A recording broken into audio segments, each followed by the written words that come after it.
वफाकी आईनी अदालत से इस्लामाबाद हाई कोर्ट के जजेस के लिए बड़ी खबर आई है। जस्टिस सरफराज डोगर की भी जीत हो गई है। इमरान खान को भी आज वफाकी आईनी अदालत में कोरा जवाब मिल गया है, साफ इनकार देखने को मिला है। साथ ही पीटीआई की होम ग्राउंड पर खासतौर पर शिकस्त को डिस्कस करेंगे। जस्टिस अमीनुद्दीन खान को बड़ा घर और गाड़ी मिलने का क्या मामला है, इस पर भी बात करेंगे। मैं हूँ सहरिश खान, मेरे साथ हैं सीनियर सहाफ़ी अमानत गिजगोरी। अमानत, आपका बहुत बहुत शुक्रिया, आपने हमें ज्वाइन किया। सबसे पहले पहली खबर पर आइएगा, वफाकी आईनी अदालत में आज क्या हुआ? इस्लामाबाद हाई कोर्ट के जजेस के लिए बहुत बुरा दिन रहा है। बिल्कुल, जैसा कि आपने स्टार्ट में बताया कि आज chief justice Islamabad high court Sarfaraz Dogar की जीत हुई है और बिल्कुल उनकी जीत हुई है क्योंकि उनकी जीत सुप्रीम कोर्ट से ही हो गई थी। जब सुप्रीम कोर्ट में मुकदमा आया था और जहां पर इस्लामाबाद हाई कोर्ट के 5 जजेस ने उसको चैलेंज किया था कि सीनियरिटी और जजेस ट्रांसफ़र, इस्लामाबाद हाई कोर्ट में जो 3 नए जजेस आए हैं वो गैर कानूनी आए हैं क्योंकि परमानेंट ट्रांसफ़र नहीं हो सकता किसी जज का।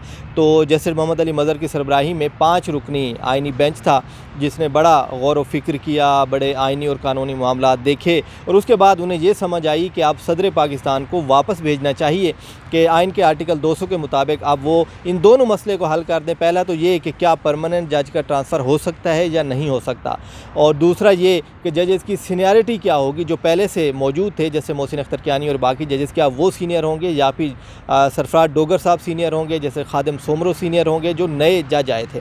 तो जिसने ट्रांसफ़र किया था सदर मुमलिकत ने, उसी को ही मामला वापस भेज दिया गया था। तो उन्होंने कहा कि भाई सीनियरिटी भी वही होगी, डोगर साहब ज़्यादा सीनियर होंगे और ट्रांसफ़र भी दुरुस्त हुआ, मामला ही ख़त्म हो गया था। अब इंट्रा कोर्ट अपीलें दायर हुई हैं। इंट्रा कोर्ट अपीलें जो थी वो अब 27वीं आइनी तरमीम के बाद ट्रांसफ़र हो गई वफाकी आइनी अदालत। अब 9 कुल ये इंट्रा कोर्ट अपीलें थी जिनमें इमरान खान की भी अपील थी, इस्लामाबाद हाई कोर्ट के 5 जजेस की भी इंट्रा कोर्ट अपीलें थी। अब चूँकि इस्लामाबाद हाई कोर्ट के जजेस आइनी अदालत को मानते ही नहीं, तो उनका ये कहना था कि भाई सुप्रीम कोर्ट इसको सुने। मुतफरिक दरख्वास्त उन्होंने दायर की जुम्मे के रोज़। उन्होंने कहा कि वफाकी आइनी अदालत ना सुने बल्कि ये सुप्रीम कोर्ट मामला जाए, लेकिन उनकी दरख्वास्त नहीं सुनी गई, ना ही वो समाअत के लिए मुकर्रर हुई। तो आज अमीनुद्दीन खान साहब की सरबराही में 6 रुकनी लार्जर बेंच ने वो तमाम इंट्रा कोर्ट अपीलें खारिज कर दी जिनमें पेश ही कोई नहीं हुआ। 4 सिर्फ रखी हैं जिनमें इमरान खान की एक अपील है, राजा मकसद नवाज़ हैं उनकी इंट्रा कोर्ट अपील थी, और लाहौर हाई कोर्ट बार की 2 अपीलें थी, उनमें वकला को मोहलत दी गई है। तो इसी तरह इस्लामाबाद हाई कोर्ट के जजेस और वफाकी आइनी अदालत जो है उनके दरमियान जो एक इख्तलाफात थे वो बिल्कुल खुल के सामने आए। उसमें डोगर साहब के हक़ में आज फ़ैसला हो गया और नज़रसानी दरख्वास्तें भी खारिज हो चुकी। तो अब उनको कोई नहीं हिला सकता उनके ओहदे से। बिल्कुल, जस्टिस सरफराज डोगर जो हैं वो जीत गए और हाई कोर्ट के जजेस जो हैं वो अदम पैरवी की बुनियाद पर दरख्वास्तें खारिज करवा बैठे और बिल्कुल हार गए मामले के ऊपर। अगली खबर की तरफ जाते हैं। आइनी अदालत में आज इमरान खान के लिए भी बड़ा अहम दिन रहा, कोरा जवाब मिल गया उनको एक दफ़ा फिर। बिल्कुल बिल्कुल ऐसा ही है कि इमरान खान साहब के जो वकील थे इदरीस अशरफ साहब, आज वो पेश हुए और उनकी भी इंट्रा कोर्ट अपील थी इस जज ट्रांसफ़र के केस में, और उन्होंने ये इस्तदा की कि मुझे इमरान खान से मिलने दिया जाए क्योंकि अब वो जेल में है, अडियाला जेल में है। तो मैं उनसे बात करना चाहता हूँ, उनसे पूछना चाहता हूँ कि क्या वो ये इंट्रा कोर्ट अपील आगे चलाना चाहते हैं या फिर वफाकी आइनी अदालत को वो तस्लीम नहीं करते, 27वीं आइनी तरमीम को नहीं मानते और वो वापस लेना चाहते हैं, विड्रॉ करना चाहते हैं। तो अमीनुद्दीन खान साहब ने कहा कि हम इस तरह का आर्डर नहीं कर सकते। तो इमरान खान के वकील ने कहा कि सर आप कर सकते हैं, आइन के आर्टिकल 187 के मुताबिक वफाकी आइनी अदालत ये अहकामात दे सकती है। तो चीफ़ जस्टिस वफाकी आइनी अदालत अमीनुद्दीन खान साहब ने कहा कि जिस अदालत ने इमरान खान को सज़ा सुनाई थी आप वहाँ पर चले जाएँ, हम नहीं देना चाहते इस तरह का आर्डर। और वो क्यों नहीं देना चाहते, अगर पस मंज़र की बात करें या अपनी राय इसमें हम शामिल करें तो उन्हें भी पता है कि इमरान खान से मुलाकात क्यों नहीं कराई जा रही, और इमरान खान से मुलाकात का अगर हुक्म दे दिया गया तो जिस तरह इस्लामाबाद हाई कोर्ट ने अहकामात दिए तो उनके अहकामात पर से पुश डाल दिए गए, रद्दी की टोकरी में डाल दिए गए। किसी वकील को किसी को इस्लामाबाद हाई कोर्ट के हुक्म पर रोज़ाना नहीं मिलने दिया गया, कुछ समातों में मिलने दिया गया, लेकिन इस्लामाबाद हाई कोर्ट के अहकामात पर मनवन अमल नहीं हुआ। तो अमीनुद्दीन खान साहब भी नहीं चाहते कि मैं भी ऐसे कोई अहकामात दूँ जिससे मसाइल पैदा हों।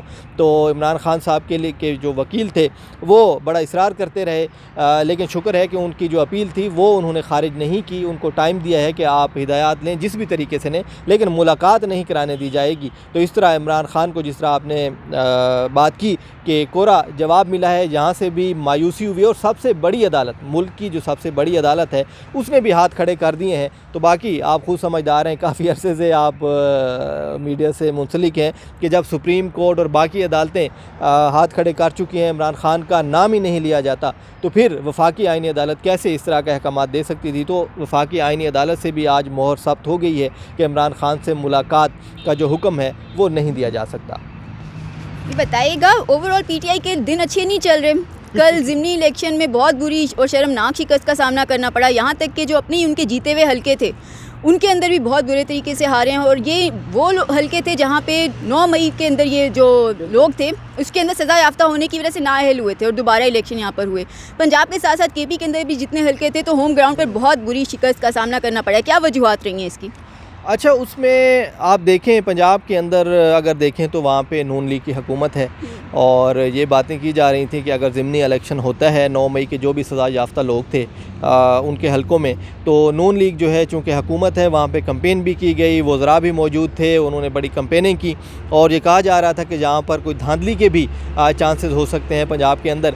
लेकिन जिस तरह आपने बात की कि दिन बुरे हैं या मनसूबाबंदी नहीं है उनकी, सितारे गर्दिश में है कि केपी के अंदर भी हरीपुर में जो अपोजिशन लीडर थे उमर अयूब NA 18 में उनकी जो एहलिया थी वो भी इलेक्शन हार गई हैं। और वहाँ के जो लोग हैं, वहाँ के जो हमारे साफ़ी दोस्त हैं, उनसे हमने बात की तो उनका ये कहना था कि बाबर नवाज़ साहब जो हैं वहाँ पर जो जीते हैं तो वो मेरिट पे जीते हैं, वहाँ पे धांधली नहीं हुई। और अगर देखा जाए तो केपी में हुकूमत भी पीटीआई की है तो धांधली उस तरह होने नहीं देनी थी इन्होंने। और दूसरा जो इनके प्रिजाइडिंग अफसरान थे वो भी सारे खैबर पख्तूनख्वा हुकूमत के थे। अब रिटर्निंग अफसर जो था वो इलेक्शन कमीशन ने लगाया हुआ था जिसको रिपोर्ट कर रहे थे प्रिजाइडिंग अफसरान। तो इस तरह धांधली मुमकिन नहीं थी। कुछ शायद पोलिंग स्टेशन पर ये मामला हुआ हो तो जिस पर उमर अयूब और इन्होंने पहले एहतजाज का भी ऐलान किया, लेकिन उसके बाद ख़ुद उठ गए जब उनको पता चला कि भाई हम हार गए। तो आप वाली बात कि इनके दिन भी बुरे हैं और दूसरा मनसूबाबंदी भी नहीं है। और उसकी एक वजह भी है कि जब इमरान खान जेल में है, उनका चेयरमैन जेल में है, तो वो ना तो उनसे मशवरा कर पा रहे हैं, ना उनसे कोई बात हो रही है। हर बंदा लीडर बना हुआ है, तमाम वकील पीटीआई के लीडर हैं, पीटीआई के जितने भी रहनुमा बाहर मौजूद हैं वो हर एक बंदा चाहता है कि मेरी प्रमोशन हो, मीडिया पे मैं हूँ और मैं लीडर बनूँ। तो इस वजह से शायद वो उस तरह कंपेन भी नहीं कर पाए, क्योंकि सुना है कि केपी में भी उन्होंने डोर टू डोर कंपेन नहीं की जिस तरह नून लीग ने की। तो एक कुछ वजूहात और भी थी, लेकिन ज़ाहिर सी बात है मेन जो वजह है वो सितारे गर्दिश में होने की है। चलें, इनके सितारे गर्दिश में होना मान लेते हैं, लेकिन किसी और के सितारे बड़े अरूज पर जा रहे हैं। वो हैं हमारी चीफ जस्टिस वफाकी आईनी अदालत अमीनुद्दीन खान। कुछ दिनों से खबरें गर्दिश कर रही हैं कि उनके लिए नया घर भी और बड़ा घर भी बल्कि कहना चाहिए और जजिस कॉलोनी से बाहर निकाल के उनको बड़ा घर दिया जा रहा है, बड़ी गाड़ी दी जा रही है। जो ज़राए के मुताबिक इतलात हैं वही कि 17 करोड़ की गाड़ी पर उनका दिल आ गया है, 17.5 करोड़ की गाड़ी पर। तो ये बात वैलिड है, मतलब मानने वाली है कि हाँ मुल्क की सबसे बड़ी अदालत के सबसे बड़े जज हैं तो बड़ी गाड़ी हक बनता है भाई। और लेकिन अवाम गरीब है, ये आपके मेरे टैक्स के पैसों से ही जाएगा जो जाएगा उनके पास। क्या कहेंगे, कैसा ये मामला है ये? नहीं, आपने कहा कि क्या ये मुमकिन है, तो इस मुल्क में वो चीज़ें भी होती हैं जो मुमकिन नहीं होती। जिस तरह आपने देखा, जिस तरह तरमीम की गई, 26वीं आईनी तरमीम हो या बाकी तरमीम हो, तो जिस तरीके से वो की गई हैं तो वो भी दिल नहीं मानता। आज तक हम सुप्रीम कोर्ट में खड़े हुए हैं, तो आप काफ़ी अरसे से सुप्रीम कोर्ट कवर कर रही हैं, तो आप बताएं कि यहाँ पर जब बंदा अब आता है तो एक अजीब सी मायूसी है, खामोशी है, क्योंकि पूरी अदालत ख़त्म हो गई है। आपने इसकी पावर्स छीननी, 184 3 ख़त्म हो गया, इससे ऊपर नई अदालत बिठा दी है। तो इस मुल्क में वो चीज़ें भी हो सकती हैं जो बंदा सोच भी नहीं सकता। और आपने बात की गाड़ियों की, घर की, तो ये छोटी बात है, ये करोड़ों रुपए, अरबों रुपए कुछ नहीं है। जहाँ पे हम खड़े हैं, जहाँ पे भी अरबों रुपए लगे थे, ये जो तमाम बिल्डिंग बनी थी, तो अमीनुद्दीन खान साहब की ये बिल्कुल बातें चल रही हैं कि उनको 17 करोड़ की बुलेट प्रूफ जो गाड़ी है वो भी दी जा रही है, बल्कि मिल चुकी होगी। अब कुछ ऐसी चीज़ें हैं जो मीडिया में नहीं आती या वो बज़ाहिर डॉक्यूमेंट्स भी शो नहीं किए जाते, इंटरनल कुछ मामलात होते हैं। जिस तरह सुप्रीम कोर्ट का ऑडिट ही नहीं होता। साबिक चीफ जस्टिस काजी फायज़ साहब ने कहा था कि हम ऑडिट करवाते हैं, लेकिन हकीकतन जो ऑडिटर जनरल ऑफिस से हमने रब्ता किया, उन्होंने कहा था कि भाई फ़र्ज़ी ऑडिट होता है, ये जितने भी खर्चे करते हैं इनका ऑडिट नहीं होता सुप्रीम कोर्ट का, ना ही ये करने देते हैं। तो अब उनको गाड़ी भी मिलेगी, उनको बड़ा घर भी मिलेगा और उनको मिलना चाहिए, क्योंकि अब वो मुल्क की सबसे बड़ी अदालत के चीफ़ जस्टिस हैं, तो अब इतनी बड़ी ज़िम्मेदारी उनको दी गई है। जिस तरह आज उन्होंने पटिशन इंट्रा कोर्ट अपीलें सुनी हैं, 5 मिनट की हेयरिंग हुई है और उसके अंदर 9 इंट्रा कोर्ट अपीलें, और मुल्क के अंदर जो सबसे बड़ा मामला था वो जजेस ट्रांसफ़र के बाद शुरू हुआ। अदालत की जो आज़ादी पर सवालात उठे, जजेस के ट्रांसफ़र की बातें चलीं, जजेस की सीनियरिटी मुतासर हुई, जूनियर जज सीनियर बन गए, जूनियर चीफ़ जस्टिस बन गए, तो ये तमाम चीज़ें ख़त्म हो गई क्योंकि वफाकी आइनी अदालत बन गई। तो अब वफाकी आइनी अदालत के जो चीफ़ जस्टिस हैं उनके तो वारे न्यारे हैं, उनको महंगी गाड़ियाँ भी हैं, घर भी मिलने जा रहे हैं, और मेरे ख़्याल में उनको घर भी मिलेगा, और हो सकता है कुछ अरसे बाद ये सुप्रीम कोर्ट की बिल्डिंग, क्योंकि हाई कोर्ट की बिल्डिंग पर भी वो कब्ज़ा जमा चुके हैं, तो वो भी सुना है कि वापस जा रहे हैं G10 बेचारे, तो अब उधर भी अमीनुद्दीन खान साहब की बिल्डिंग होगी। सुप्रीम कोर्ट भी कुछ अरसे बाद हो सकता है कि जहाँ पर उनको बिठा दिया जाए कि भाई आप बड़े हैं तो आप जो कहें इनकार नहीं, क्योंकि दोनों हुकूमत और अमीनुद्दीन खान साहब जो हैं एक ही पेज पे हैं। बिल्कुल, और आज का एक और दिलचस्प मामला भी था वफाकी आईनी अदालत को लेकर। वफाकी आईनी अदालत में जस्टिस आमिर फ़ारूक ने ये कहा है दौरान समाअत के सूबों में रजिस्ट्रियाँ बनाई जाएंगी। तो इसका मतलब ये इन अदर वर्ड्स वो कह रहे हैं कि हम दूसरे सूबों की भी हाई कोर्ट्स पर कब्ज़ा करने जा रहे हैं कि यहाँ पर तो इस्लामाबाद हाई कोर्ट पर कब्ज़ा हो गया। यहाँ तक कि जो हाई कोर्ट बार के जो वकला हैं काफ़ी इस पर बेचारे परेशान दिखाई देते हैं। 26वीं और 27वीं आईनी तरमीम के लिए कहा जाता था कि उनसे ये बिल्डिंग का ही वादा हुआ था जो यहाँ पे शाराए दस्तूर पर मौजूद है, तो उनके हाथ से जा रही है। अब क्या बाकी सूबों के भी वकला परेशानी का शिकार हो जाए तो वफाकी आईनी अदालत तो वहाँ पर रजिस्ट्रियों की सूरत में चलेगी भाई।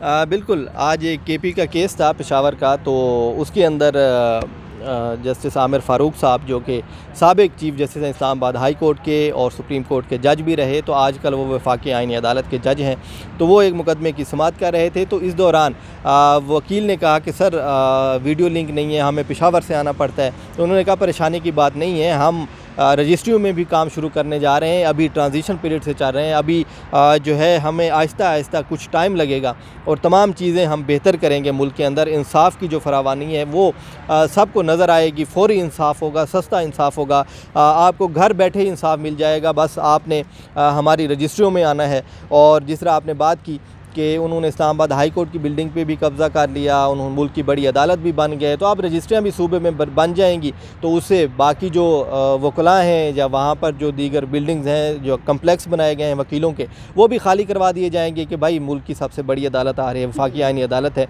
लेकिन फ़िलहाल जो बात की है जैसे आमिर फ़ारूक ने, वो वीडियो लिंक की हद तक उन्होंने ये कहा कि तमाम रजिस्ट्रियों में हम वीडियो लिंक की सहूलत देंगे, लेकिन ज़ाहिर सी बात है सहूलत तभी मिलेगी जब वहाँ पर रजिस्ट्री बाकायदा काम का आगाज़ करेगी, तो उसको डायरेक्ट कर देंगे, मुंसलिक कर देंगे इस्लामाबाद हाई कोर्ट के साथ, जो कि वफाकी आइनी अदालत है आजकल। तो वफाकी आइनी अदालत का जो प्रिंसिपल सीट होगी इस्लामाबाद, वो वीडियो लिंक के ज़रिए रजिस्ट्रियों से भी मुकदमात की समाअत करेगी। तो इस तरह जिस तरह अभी रेड जोन पे कब्ज़ा हुआ है, तो पूरे मुल्क में ही वफाकी आइनी अदालत के चर्चे होंगे।